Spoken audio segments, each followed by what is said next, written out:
Irmãos, boa noite. Estamos um pouquinho hoje, mais uma vez, sobre esse tema, questão da humanidade de Jesus, o ato de Jesus Cristo ter se feito homem, e entender um pouquinho sobre a questão dos motivos, né, pelos quais Jesus se fez homem. E, geralmente a gente acaba pensando que Jesus Cristo se fez homem apenas para morrer.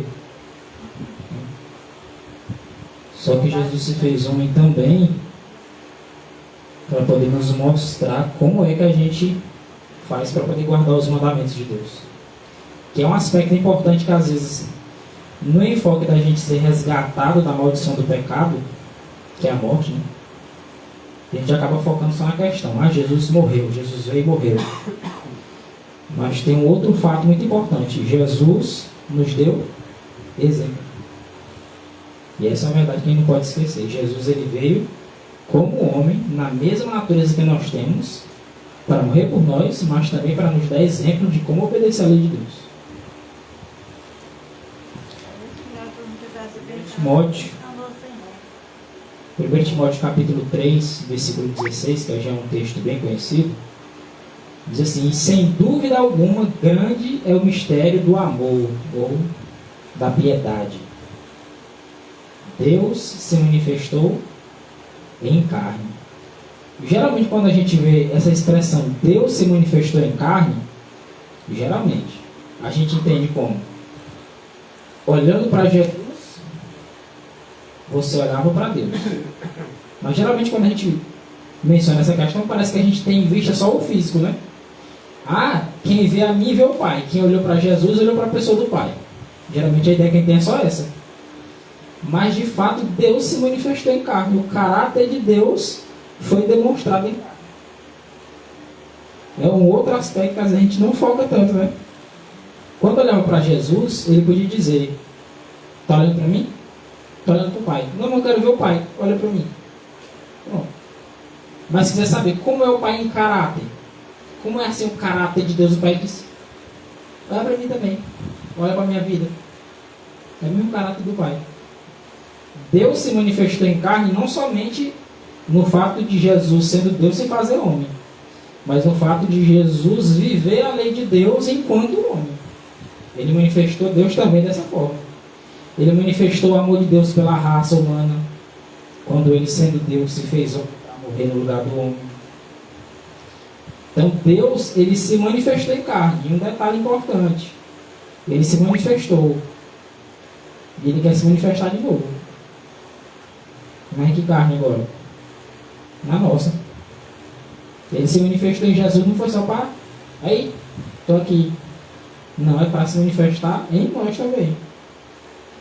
O ato do caráter de Deus ser revelado na pessoa de Jesus Cristo é uma profecia para nós, dizendo: eu quero me revelar agora em vocês. Deus foi revelado em Jesus, agora Deus vai ser revelado em você. Se a gente permitir, Deus quer se revelar em nós. Ele foi justificado no Espírito, ele foi visto dos anjos, ele foi pregado aos gentios, ele foi crido no mundo, não pelo mundo todo, mas algumas pessoas do mundo acreditaram, e foi recebido acima na glória. Ele se manifestou na carne, ele morreu, foi justificado no Espírito, os anjos o viram, aquele texto lá de Salmo, né? Levantai, ó portas, as cabeças. Levantai, ó entradas eternas, as vossas cabeças, para que entre o Rei da Glória. Foi visto dos anjos enquanto o homem na terra e também quando ele subiu para o céu. É um texto batido, né? Bem conhecido. João 1, versículos de 1 a 3. No princípio era o Verbo, e o Verbo estava com Deus, e o Verbo era Deus. Ele estava no princípio com Deus, o Verbo. Estava no princípio com Deus. Deixar disso, o Verbo estava com Deus. Por que João repete isso aqui? ênfase. Na psicologia, o pessoal tem um ramozinho lá que ele diz que é a questão da repetição. Se você citar uma coisa várias vezes, dificilmente você não pega. Uma vez um especialista usou um julgamento, ele pediu para o advogado citar a palavra vermelho 20 vezes. No outro dia, cada membro do jurado estava com um pedaço de peça vermelha na roupa. Porque se você ficar vendo muito uma coisa, se você der muita atenção a uma coisa, aquilo ali vai sendo transferido para você. Se a gente ficar vendo muita coisa do mundo, as coisas do mundo vão sendo transferidas para a gente. Quando a gente contempla muito um texto, aquele texto fixa, ó. Não é porque você ficou, vou decorar. Não. Porque de tanto que você manusear ele, ele vai ficar na mente. Daqui a pouco você consegue citar o texto todinho sem estar lendo. Isso aqui é um texto que a gente já deve ter de cabeça já, né? Todo mundo sabe desse texto. O verbo era Deus, estava no princípio com Deus, e todas as coisas foram feitas pelo verbo, que era Deus e estava com Deus. E sem ele, o verbo, né, que era Deus, e que estava no princípio com Deus, nada do que foi feito se fez. Tire o verbo da equação e você anula a criação. Porque quem levou a cabo, quem levou a cabo a criação não foi o Pai. O Patriarcas e Profetas diz que quem levou a cabo a criação foi Cristo. No planejamento, Pai e Filho. Na execução, quem foi que executou a criação? Jesus. Tudo foi criado por Ele e para Ele. O Pai não criou nada, criou na pessoa de Cristo. Mas quem botou a mão na massa para fazer, por exemplo, Adão, foi Jesus. Então o verbo era Deus, e estava no princípio com Deus. E tudo foi feito por Ele. João 1, versículo 14, diz que o verbo se fez carne. Não, mas se fez carne aí, o que tem a ver? Sim, ele se fez carne, habitou entre nós, vimos a sua glória, vimos o seu caráter, vimos o caráter de Deus, ó. Lembra lá do Deus manifesto em carne? O caráter foi visto, o caráter de Deus foi visto nesse que se fez carne. Caráter como do unigênito do Pai.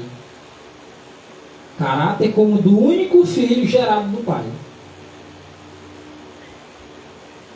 Essa expressão unigênito, ela é uma expressão profunda demais. Eu não estava comentando ali antes, a questão de Jesus ser gerado. Gente, isso aí é de uma profundidade que o Oceano Atlântico é raso, para comparar com esse assunto. Porque o fato de Jesus Cristo ter sido gerado do Pai, isso coloca ele na mesma essência do Pai dele. Por exemplo, quando a gente fala de homem, não é natural que um filho tenha alguma semelhança com o pai? Eu digo alguma. Você não vai ver um filho gêmeo idêntico com o pai, não. Não tem. Esqueça. É gêmeo idêntico com o pai dele. Tem não. Ele tem semelhanças. Porque aqui no nosso mundo não tem perfeição. Agora, na divindade, a imperfeição? Não tem. Então, Jesus, como filho unigênito do Pai, é a exata expressão do Pai. Porque lá é perfeito, aqui não. E aqui a gente ainda fica surpreso, né? E tem a questão da essência também. Né? A essência do Filho de Deus é a mesma essência do Pai. Então, querer dizer algo sobre Jesus Cristo para rebaixá-lo com inferioridade no sentido da essência, é dizer que o Pai teve começo também. Tem que ter cuidado nessa questão. O Cristo foi gerado, teve um começo. As pessoas têm um estudo que fala sobre a questão. Mas nós não podemos perder de vista que ele era a palavra do Pai. A palavra do Pai teve um começo. Teve um tempo que não existia, será? Não sei, lógico. Então tem que ter cuidado. É um terreno que precisa pisar direitinho, porque o terreno é santo. Eu estava lendo aquele Caminho Consagrado à Perfeição Cristã, do pastor Jones. Ele enfatiza muito essa questão. Filho unigênito. Por que essa questão do unigênito é tão importante para a gente entender? Porque o aspecto principal que Jones e Wagner abordavam, quando falavam de Jesus Cristo gerado, não é o fato dele ter tido começo. A ênfase deles dois nunca foi a questão de ele teve começo. Ele não batia o martelo, não era nisso. Ele batia o martelo no fato de o Pai ter um filho único, perfeitamente semelhante a ele. O fato de ter sido gerado, houve um tempo que Jesus teve uma forma. Mas também tem um texto de lá que diz, né? Nunca houve um tempo em que Jesus Cristo não estivesse em íntima comunhão com o Pai.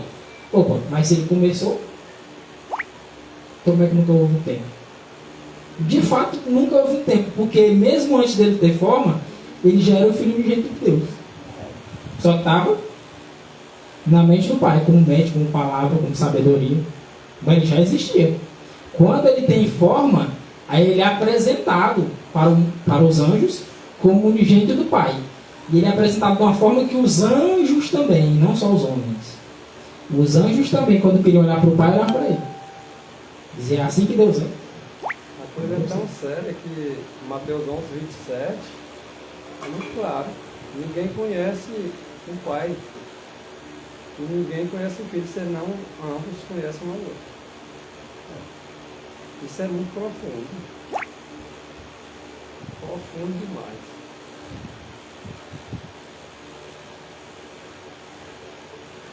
Desejado de todas as nações, página 19. Também é bem conhecido, né? Vindo habitar conosco, Jesus devia revelar Deus tanto aos homens como aos anjos. Creio que já viu esse texto, o irmão costuma citar ele bastante. Mas veja só, de novo, vamos lembrar de 1 Timóteo 3,16. Jesus não veio revelar Deus aos homens e aos anjos somente na aparência. No aspecto aqui, olhou e viu o Pai. Não é só esse o aspecto. Ele veio revelar o caráter de Deus, para que os anjos que não caíram entendessem como que é o caráter de Deus. A real demonstração. A que ponto chega o amor de Deus pelas suas criaturas, que o temem, que o amam, que o obedecem. E também veio revelar aos homens. Revelou para os anjos que não caíram, revelou para os homens que caíram, porque todos caíram, né? Na pessoa de Adão e Eva. Jesus devia. Aí troca esse nome aqui pelo seu. Troca pelo seu. Maurício devia revelar Deus tanto aos homens como aos anjos. Coloca o seu aí, viu? Nós temos que revelar Deus. Porque diz que os anjos estão olhando para nós, né? Nós somos um espetáculo, não é só esse mundo aqui não, os anjos também. Os mundos não caídos. Nós temos que revelar Deus também. Quando Jesus se fez homem, ele revelou Deus aos homens e aos anjos. E nós aqui como seres humanos, será que não temos que revelar Deus aos homens e aos anjos? Aos mundos não caídos? Eu vejo apenas uma diferencinha só. Como é que nós vamos revelar Deus aos homens? É vivendo a lei de Deus, porque é o caráter de Deus. Agora, nós como homem, não tem como representar o Pai à humanidade, porque só um pode representar o Pai à humanidade. Só Cristo pode representar o Pai à humanidade. Só Ele, não faltou uma vírgula, um J, nada para ser igual a Deus. E o que nós podemos fazer é entregarmos para que o próprio Deus efetue em nós e nós alcancemos a perfeição na nossa esfera que Cristo veio dar um exemplo para nós, como homem. Se nós nos apegarmos a Deus, a lei de Deus será guardada. E isso por Ele mesmo, pelo próprio Cristo em nossas vidas. E nós poderemos aí apresentar, porque somos espetáculo para os anjos também, e os anjos podem ver o caráter de Deus sendo manifesto através de seus seguidores. Agora eu digo a pequena diferença que eu vejo é que um, na verdade, é homem e é Deus. É o Deus que fez homem, não deixou de ser Deus a se fazer homem. O homem não tomou o lugar de Deus, nem Deus tomou o lugar do homem. E nós poderemos até ser chamados deuses, mas sempre com desinimidade. Essa coisa é importante, é a questão do revelar A revelação que mesmo os anjos podem fazer de Deus, ela não é uma revelação como Jesus fez. Foi importante destacar essa questão. A revelação que nós podemos fazer de Deus é na nossa esfera. Na questão de revelar o caráter de Deus, de revelar a imagem de Deus na humanidade, é só na nossa esfera. Jesus, ele revelou a Deus, quando ele revelou na humanidade, ele revelou da forma que nós podemos revelar. Só que Jesus representou o Pai de uma forma que ninguém pode representar. Nem os anjos não conseguem. Porque é alguém que é igual a Deus. Os anjos não são iguais a Deus. Os homens também não são.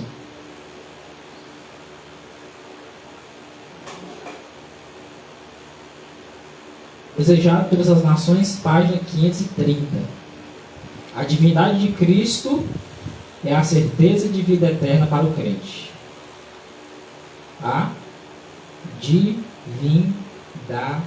de Cristo. Se Jesus fosse só homem e não fosse Deus, ele não nos poderia dar a vida eterna. É isso? Porque quem dá a vida eterna não é o homem, quem dá a vida eterna é Deus. Como Jesus é Deus, ele dá a vida eterna. Como homem, ele dá o exemplo. Mas porque está ligado com Deus também. Agora, como homem, ele dá o exemplo, e como Deus, ele diz aqui, está aqui a vida eterna.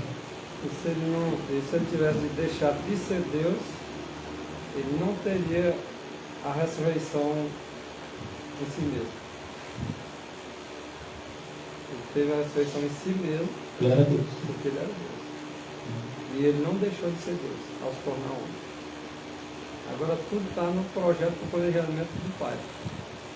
Porque ele fez, tudo que ele fez, todo movimento, toda voz, toda palavra, toda ação, ali eram os movimentos do Pai. Dele. Então ele fez tudo para satisfazer a vontade do Pai. E nós deveríamos fazer tudo para satisfazer a vontade de Cristo. E a gente não quer passar por Cristo. Tem que... É direto com o Pai. É impressionante como é o ser humano. Orgulhoso. Que quer ser da iguala de Jesus. Não se conforma apenas na humanidade. Parece que quer ser Deus igual a ele. Né? Não quer ficar só no posto de céu. Né? Irmãos, a divindade de Cristo é a certeza de vida eterna para o crente. Esse texto aqui, que aprofundar um pouquinho mais com o texto de Jones, que está nos 2 slides da frente, a gente vai entender dessa questão. A gente também comenta no Mensagens Escolhidas, volume 1, página 244, que a humanidade do Filho de Deus é tudo para nós. Mais um ponto. A divindade de Cristo é a certeza de vida eterna para o crente. É verdade ou não é? É. A humanidade do Filho de Deus é tudo para nós. É ou não é? É. Uma verdade anula a outra, junta as duas. A divindade de Cristo me concede vida eterna. A humanidade do Filho de Deus é tudo para mim. Não se fizesse não é tão importante quanto a outra. É como se aquela questão da fé e obra não pode estar separada uma da outra. A mesma coisa. Não adianta nós querer separar, por exemplo, divindade só e pronto, e não crer na questão humana, no de Cristo. Ou então crer só na humana e rejeitar a divina. Aí também é o outro extremo. Na humanidade, nós temos o exemplo. Que Deus, espero que os irmãos aqui me entendam. Deus em si mesmo, ele não me serve de exemplo na medida que ele não é igual a mim. Quando eu olho para Deus, eu vejo alguém todo-poderoso, onisciente, onipresente. Eu digo, como alcançar uma medida dessa, né? Aí Jesus vem na humanidade e ele revela a Deus e diz, essa aqui é a esfera de vocês para alcançar. Eu digo, opa, agora eu tenho um exemplo que eu consigo. Não estou dizendo que o caráter de Deus não é exemplo para mim. É. Só que é um exemplo que eu olho e digo, como é que eu alcanço isso? Agora, quando eu olho para Jesus, eu digo, opa, agora eu sei como é que é o exemplo. Na minha forma. Na situação que eu estou. Como é que eu devo fazer? Então, a divindade, ela concede o poder. A humanidade, ela concede o exemplo. Isso como é que é? É assim, a divindade. Olha aqui quem é que te ajuda a ser dessa forma. E para chegar a esse próprio patamar, tem que ser por intermédio de Cristo mesmo. É onde nós chegamos à perfeição. pela graça, pura graça. Sem graça nós não chegaríamos à perfeição.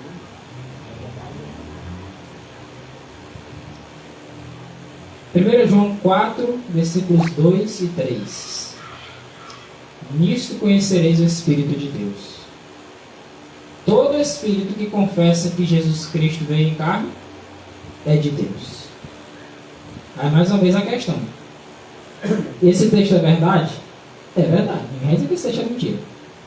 Só que se eu não conhecer outros textos, essa fica uma verdade incompleta. Porque eu entendo só uma parte. Opa, então quer dizer que... Peraí. E Satanás? Será que Satanás crê que Jesus veio em carne? Crê. Opa, então agora Satanás também é de Deus. Olha como ficaria bagunçado, né? Todo espírito que confessa que Jesus Cristo veio em carne é de Deus. E todo espírito que não confessa que Jesus Cristo veio em carne não é de Deus. Mas este é o espírito do anticristo, do qual já ouviste que há de vir, e esse que já está no mundo. Mas a essência do texto não é simplesmente o fato de que ele veio em carne, mas em qual carne. Porque quando João cita esse texto, ele não está pensando em qualquer carne.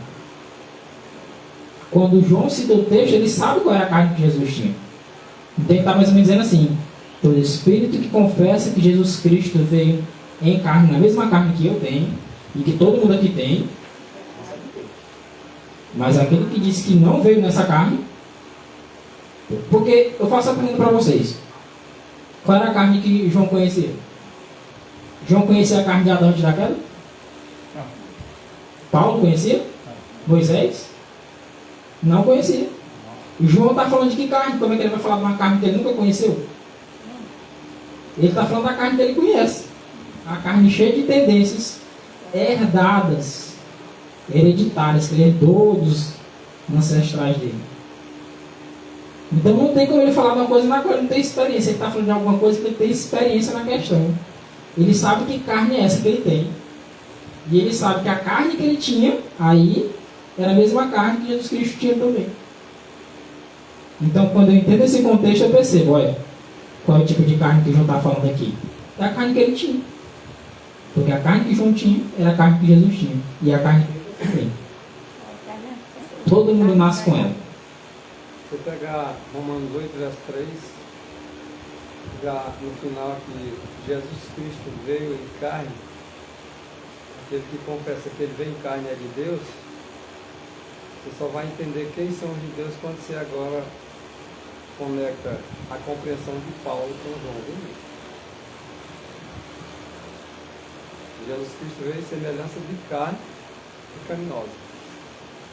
Então, de acordo com o texto de João, comparando com o de Paulo, todo espírito que confessa que Jesus Cristo veio em carne, a semelhança da carne pecaminosa, é de Deus.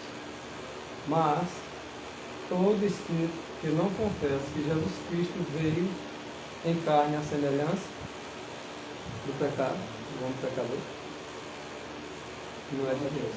Isso aí é o espírito do anticristo. É simples de entender. É só deixar a Bíblia e interpretar a Bíblia. Agora nós vamos encontrar um grande número de pessoas que não acreditam que Jesus Cristo veio em carne a semelhança. Tá? Se a gente pegasse o texto só assim, né? Sem o auxílio de Romanos 8,3, outros textos da Bíblia, Hebreus 2 também, a gente ficaria achando, mas peraí, ó. O papo é de Deus, né? Creio que isso veio em carne. Rapaz, até macumbeiro acredita que Jesus Cristo veio em carne. Muito macumbeiro para Jesus, fala o nome de Jesus igual. Um monte de gente aí ia colocar tudo no mesmo pacote, né? Ó, esse aqui é de Deus, esse aqui também é de Deus. Oxe, porra, tá fazendo diferença o povo de Deus ou no povo de Deus? Tudo crê. A própria história no decorrer das décadas, todos sabem que Jesus Cristo é uma realidade. São poucos os que são ateus que não acreditam.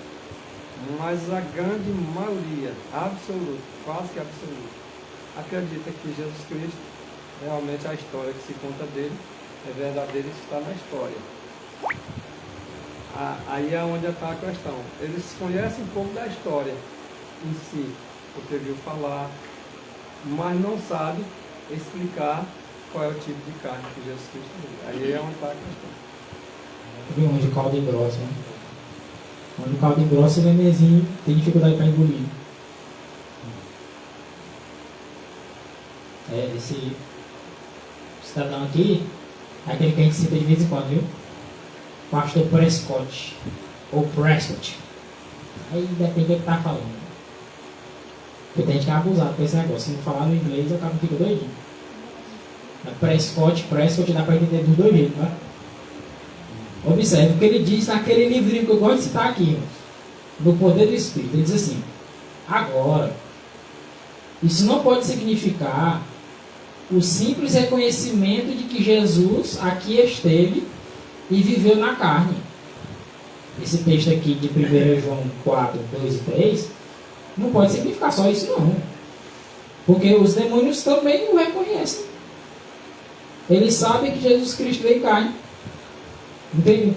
Essa ocasião aqui, os demônios veem Jesus e dizem assim: que porque vieste atormentar-nos fora de tempo, ó Jesus, Filho de Deus, né? Oxi, aí o demônio reconheceram. Eu vou dizer que o demônio é de Deus? Aí, Prescott usa a ilustração disso aí, ó. Se eu entender que qualquer um que disser que Jesus Cristo veio em carne de Deus, opa, peraí, esse demônio também era de Deus? Por que Jesus mandou eles embora? Se era de Deus. É porque, na verdade, eles reconheciam que Jesus Cristo estava em carne, mas não reconheciam no total a mensagem. Ou seja, ó, detalhe interessante. Você rejeitar uma porção da verdade é rejeitar toda a verdade. Não, mas eu creio que tu veio em carne. Mas não na carne pecaminosa. Ele disse: foi tudo, não creio em nada. Tu rejeitou, foi tudo já. Porque se tu rejeitar isso aqui, tu rejeitou o outro todo.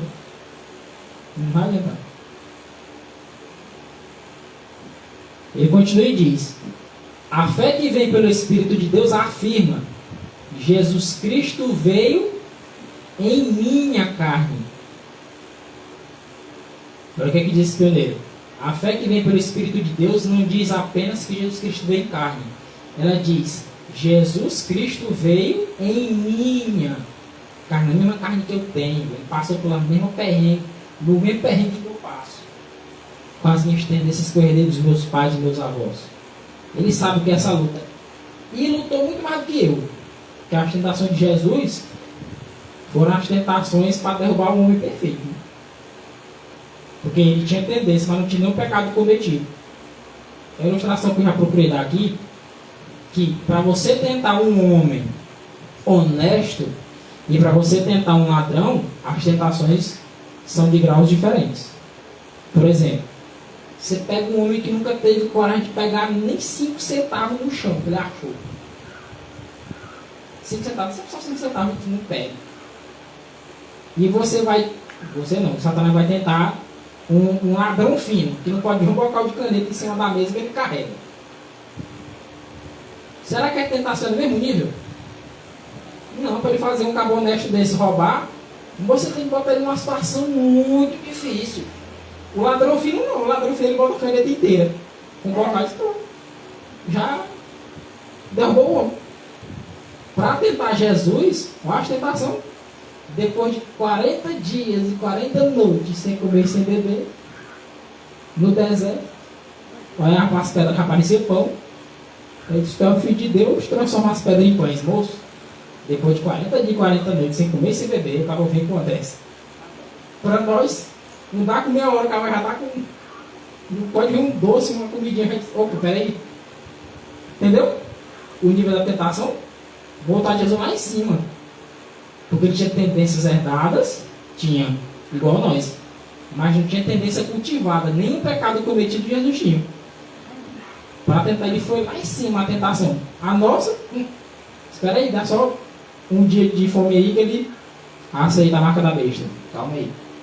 Texto que o irmão citou da Satanás vai apelar para o vestuário e para a comida, né? Vai restringir. Tem gente que não vai dar um dia, moço. Ele disse: não aguento não. Jesus aguentou 40 dias e 40 noites. Está vendo o nível? Diferente, né? Agora, se as pessoas não entendem da carne que Cristo veio, porque se Adão não tivesse pecado, ele não precisaria ter vindo. E se Adão pecou, ficou pecador, e ele vinha da carne santa, como é que ele ia dar exemplo para os homens? O que foi que ele veio fazer? Ele não veio dar exemplo para acabar o povo. Mas o povo não entende isso aí. Porque Satanás tem feito um trabalho de cegar o povo mesmo. Dizer assim, ó, não entende esse negócio não, porque aí é onde não está o segredo. Porque é nessa questão que a gente também entende a essência do sumo sacerdócio de Jesus. Porque Jesus, ele não é sumo sacerdote como Deus, ele é sumo sacerdote como homem. Porque na verdade ele não tomou os anjos, ou a natureza dos anjos, mas tomou a descendência de Abraão. E a carne dos descendentes de Abraão é a de Adão antes da queda ou depois da queda? Depois da queda. Alguém pode dizer, não, irmão, é a carne de Adão antes da queda. Eu digo, quem veio primeiro, Adão ou os descendentes de Abraão? Quem veio primeiro foi Adão. Como é que esses homens têm a carne de Adão antes da queda? Se eles são depois de Adão? Se toda a raça humana foi depois. Né?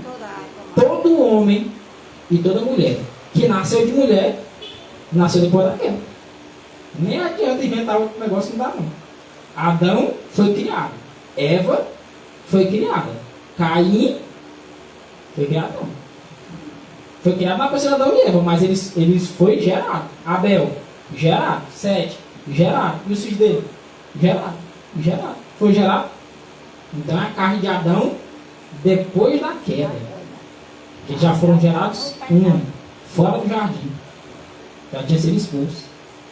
E tem gente que vem com a teoria de que Caim foi gerado lá dentro do jardim do Éden antes de ser expulso. Foi só forçar a amizade também. Por isso convinha, como ele tomou a descendência de Abraão, convinha que em tudo fosse feito semelhante aos seus irmãos. Se ele tomou a descendência de Abraão e em tudo ele tinha que ser feito semelhante aos irmãos, como que eram os descendentes de Abraão? Homens com a natureza humana pecaminosa. A herdada, não estou falando a cultivada. Jesus Cristo era em tudo semelhante aos irmãos. Então ele tinha natureza humana pecaminosa, de herança. Não que ele cometeu pecado. É diferente. A natureza humana pecaminosa. A herdada que eu herdo, as tendências dos meus pais, dos antepassados. Ah, meu pai era fumante, fumava 24 horas por dia. Quantos maços de cigarro aí? Bebia. Essa tendência passa. Ou de repente meu pai não, mas meu avô era. Meu pai pegou um pouquinho dessa tendência passou para mim. Por essa eu não perei. Porque o pecado é quando eu cometo o pecado. Aí tem a tendência cultivada, que é quando de tanto eu fazer um pecado, eu cometer um pecado, eu crio o hábito. Aí vira uma tendência. Aí o cara pegou o hábito de roubar. Direto ele rouba uma coisa. Ele já criou uma tendência para ele. Para ele é fácil aquilo ali. Roubar de novo é muito simples. Difícil é fazer o contrário. Então ele se tornou semelhante aos seus irmãos, a descendência de Abraão em tudo, para ser misericordioso e fiel, sumo sacerdote, naquilo que é de Deus, para expiar os pecados do povo. No que se refere a Deus, o nosso representante humano chama-se Jesus Cristo. Diante de um país aí pode ter outro representante, mas diante de Deus, para representar a humanidade, não tem outro não. Não, vou pegar Moisés. Não pega Moisés não. Moisés pecou. Foi até proibido de entrar na terra prometida. Não, Davi. Moço, Davi adulterou, matou, mentiu, foi um bocado de coisa. Abraão também. É qualquer um. Os dois que foram criados perfeitos caíram. Imagina os que não foram criados perfeitos. Quando ele foi para comer aquele pão, o sacerdote perguntou, e tu veio assim sem arma, sem nada, porque ele mandou eu vir mesmo com pressa, não deu tempo de eu comer nada, ele vinha correndo mesmo. Escondendo. O caminho consagrado à perfeição cristã, página 21. É isso aqui, uma lapada muito feroz. de Jones. Ah, não. Assim. Esse aqui é o pastor Jones. Era pra ter colocado nomes em cima. Que é o pastor Jones. Quando ele já estava com os cabelinhos brancos. Oh, mas tava velho. O A.T. Jones. Então citado A.T. Jones. Ele diz assim, ó. Alguém pode dizer assim. E não é assim. Lembra do texto de 1 João 4, 2 e 3? Lá diz que todo espírito que confessa que Jesus Cristo veio em carne é de Deus. Não diz assim o texto? Não é verdade? Aí o cara diz assim, ó irmão, eu creio que Jesus Cristo veio em carne. Mas eu não creio que Jesus é Deus. E aí? Sou de Deus ou não sou? Eu digo, não. Porque lá é uma verdade. Faltou juntar com as outras. Olha o que é que Jones diz. A identidade de Cristo com Deus, da mesma maneira como se nos apresenta no primeiro capítulo de Hebreus. Hebreus capítulo 1 é o quê? É o Jesus divino. Pode olhar. Hebreus capítulo 1, 2. É o Jesus divino. Vai do versículo 1 ao 14. Até Deus o Pai diz de Jesus, o teu trono, ó Deus. O Pai diz, não é ninguém, outra pessoa não. O Pai diz de Jesus, do Filho, o teu trono, ó Deus. Quem é o homem para dizer que não é Deus? A identidade de Cristo com Deus, que se apresenta no capítulo 1 de Hebreus, não é mais que uma introdução que tem por objeto estabelecer sua identidade com o homem. Qual o propósito do capítulo 1? É mostrar que Cristo é igual a Deus. Para mostrar que na mesma proporção que Cristo é igual a Deus, no capítulo 1 de Hebreus, Cristo é igual ao homem, no capítulo 2 de Hebreus. É tipo para comparar, ó. Aqui Jesus é Deus ou não é? No capítulo 1. Sim. Com todo o poder? Sim. Criador? Sim. E no capítulo 2, ele é homem ou não é? É. Com a mesma natureza humana dos descendentes de Abraão? Sim. Com aquelas tendências ruins? Sim. Fragilizado no tamanho, inclusive? Sim. É um homem igual a nós. A única coisa que ele é diferente de nós é que ele não cometeu pecado. Só isso. Ah, irmão, mas ele não tem diferença nenhuma com o pai. Tem sim. Um é pai e outro é filho. Mas tem diferença, né? Porque tem que dizer assim, ó. É igual em tudo, então quem é o pai de quem então? Se é igual, não tem nenhuma diferença. Tem diferença. Nesses termos, um é pai e outro é filho. Aí o poder é o mesmo. De criar é o mesmo. De destruir tudo é o mesmo. O caráter é o mesmo. A sabedoria é a mesma. Saber de tudo é a mesma. Está em todos os lugares também. Mas a diferença é essa. Um é pai e outro é filho. Pronto. Isso não quer dizer que ele não seja Deus. É uma hierarquia aí, né?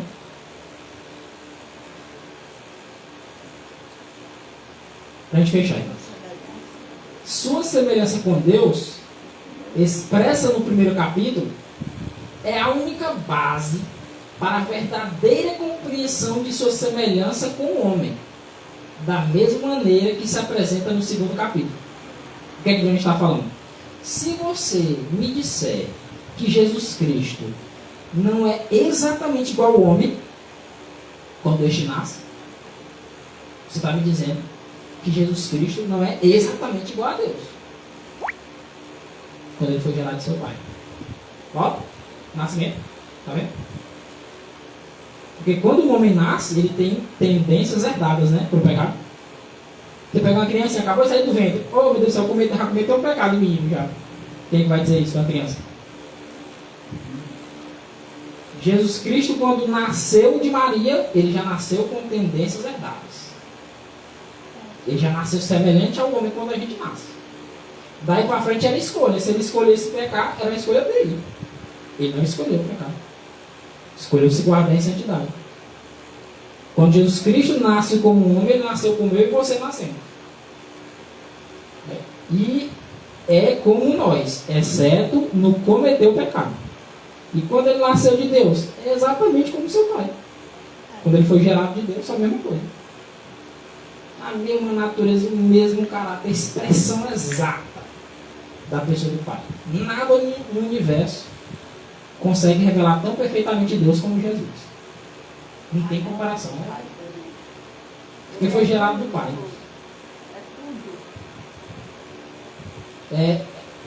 Como sempre, são vários outros textos, né? Mesmo que a gente fizesse um slide com uma pregação com 10 slides, geralmente falta um, né? Mas a essência, irmãos, Jesus Cristo foi como nós, aqui, como homem. Jesus Cristo é exemplo porque ele passou pela mesma situação que a gente e passou com acréscimo ainda. Ele foi tentado como nós e foi tentado ainda mais. Porque ninguém aqui nunca passou 40 dias, 40 noites de fome para ser tentado com comida. Então, pensa aí. Não tem ninguém nesse mundo que possa lhe oferecer tudo do mundo. Ele vai lhe oferecer um pouco. Satanás ofereceu tudo do mundo. Tudo. É teu. E Jesus, com a nossa natureza, com 40 dias e 40 noites, sem comer e sem beber, ele venceu. Ele mostrou que o único apelo que a gente tem é Deus. Não tem outro não. Porque Adão e Eva, lembremos disso. Lúcifer, era ou não era perfeito? Lá no céu. Foi ou não foi criado perfeito? Foi. No momento que ele fez assim com Deus, ó. Aí, acabou a perfeição. Aí Deus criou Adão e Eva perfeitos, no melhor lugar que tinha na terra. Que antes era. Lúcifer estava no céu, o melhor lugar que existe, né? Criou Adão e Eva no jardim do Éden ali, o lugar mais perfeito que tinha na terra. Aí de repente Adão e Eva começam a dizer assim para Deus, ó, perfeição, ó. Acabou. Aí Jesus Cristo vem na natureza humana pecaminosa, no deserto, com 40 de 40 noites de fome, sem comer e sem beber, e vence. Ele mostrou que o segredo não é ser criado perfeito, é escolha. Se você escolhe se apegar a Deus, você não precisa ter sido criado perfeito, não. Porque os que foram criados perfeitos, dá para contar 3 pelo menos que caíram aí. E os outros anjos, né? Criados perfeitos caíram. Ah, eu não queria ter sido criado perfeito. Você foi. A Eva foi também. E aí? O segredo não é ter sido criado perfeito, não. O segredo é Deus. Desapegue de Deus. Pode ser quem for. Se Cristo tivesse desapegado do Pai, estava perdido também. O segredo é Deus, não é o homem. O segredo é Deus. Só se apegou mais e mais. Se a gente se apegar a Deus, a salvação é certa. Né? Deus nos abençoe para a gente cada vez mais nos apegar ao braço forte de Cristo. Agora o segredo aumenta é como entender Deus e fazer homem, aí para a mente humana se torna mais ainda um segredo maior.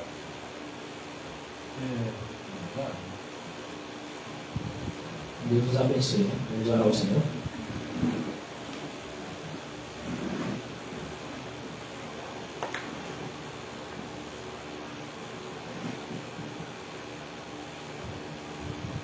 Querido Jesus, Deus bendito, Senhor que unicamente no universo possui a natureza divina e também a natureza humana que nos pertence, nós te louvamos pelo teu maravilhoso exemplo que nos deste ao habitar neste mundo, Senhor. Exemplo de vida santa, exemplo de impecabilidade, exemplo de justiça, exemplo do que é ser de fato a imagem e semelhança de Deus. Te louvamos pelo teu exemplo que nos foi deixado, Senhor. E como nosso Deus, te pedimos socorro, força, ajuda do alto céu. Te pedimos que teu Espírito nos seja dado a cada dia para controlar nossos impulsos pecaminosos, nossas tendências herdadas e cultivadas, para que todo o nosso ser seja sujeito a Ti, Senhor. Amém. Que toda a nossa vida seja entregue a Ti em santidade, no nome da Tua vinda. Que possamos estar preparados para o Teu retorno, Senhor. Dá-nos uma boa noite, dá-nos paz e sossego. Continua conosco e nos mantém vigilantes para não pecarmos contra Ti. É que nós oramos e agradecemos em Teu nome. Amém.